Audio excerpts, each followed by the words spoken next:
Shorts drive 70 billion daily views overall. So it's clearly numbers like that it's something that nearly every single marketing team should be looking at. Something nearly every bit of content needs to focus on is also, and has been confirmed by YouTube when it comes to shorts as well, is you need to think about what's going to resonate most with the audience you're trying to build. Along with, of course, looking at the hook content, CTA or call to action within the video, with most of the focus and most of the time being on the hook as a whole. As per YouTube, quote, tutorials, comedy skits, behind the scenes glimmers, trending challenges and musical snippets are very popular options. YouTube has also highlighted some key areas as well, as per the Social Media Today report. Compelling titles, written clearly, and engaging titles to capture attention. Strategic hashtags, using relevant hashtags to increase discoverability. Popular hashtags include hashtag shorts, hashtag YouTube shorts, and more niched hashtags. Description, define your description. Adding a brief description into your content it will encourage engagement and also provide the context that the platform needs to be able to share it to the correct seed audience, or that group of new people who are going to find your content. Thumbnail optimization throughout shorts are mostly viewed in feed. Make sure that your channel as a whole looks good. So this is about making sure that your thumbnail is actually being part of that packaging we've talked about before, but ensuring that it is actually confirming that click. Even on short form content, it's actually arguably more important, because yes, it's going to be shown through feed, but there is also going to be a percentage of those views that come from people viewing your YouTube channel standalone and want to see your short form content there when they're browsing. So having a very clear thumbnail, very clear title on what the video is going to be about, and then confirming that click is really, really important when it comes to YouTube retention on short form and long form content. Something to keep in mind is also to find out on other, unlike other social media channels that seem to be moving away from hashtags as a whole when it comes to helping creators have their videos found by new people, it does seem like YouTube is moving closer to the TikTok style idea of finding people by adding it into the never-ending scrolling feed. But they have mentioned in this report that hashtags are still important on YouTube specifically. As I mentioned before, Instagram, we heard as well, has moved away from hashtags, Facebook, etc. And also even LinkedIn is starting to move away from those hashtag specific posts as well. So something to keep in mind, and you should be making sure you're aware of what the platform wants you to do when you're creating that content for that platform as well. With YouTube also adding consistency is key, posting shorts regularly to build an audience. Link your content. Shorts are linked viewers, will be linked to more viewers' content. However, the latest video, another short, a live stream gives a viewer a deeper dive into your content. Engage with your viewers. Respond to a comment and engagement with your audience.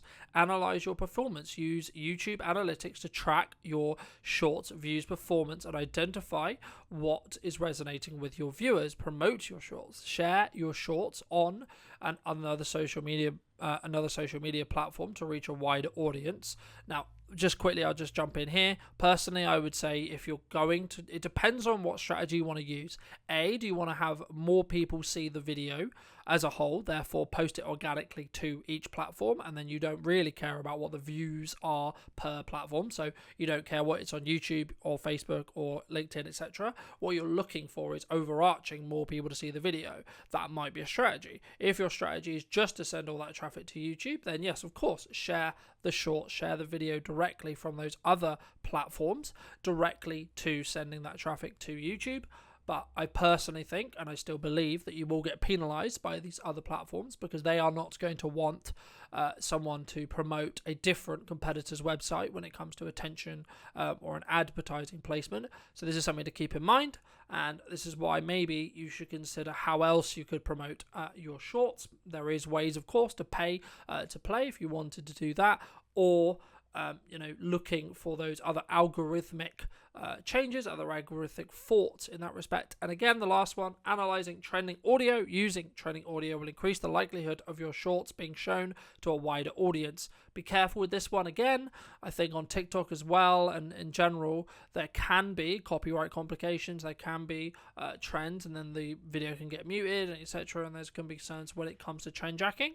It is a good strategy if it fits within your brand and you are looking to potentially expand that brand, and you can keep it on brand and you're making sure you're attracting the right set of viewers. Then of course think about using either trend challenges or trending audio, but something maybe to stay clear with if you're looking to grow a stronger community or a stronger conversion from those people who are consuming your content.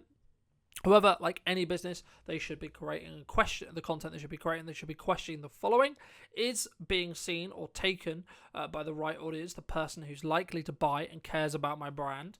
B, what are the values that they have in their life, and do I make them laugh and smile, or maybe add something to their life or add something new?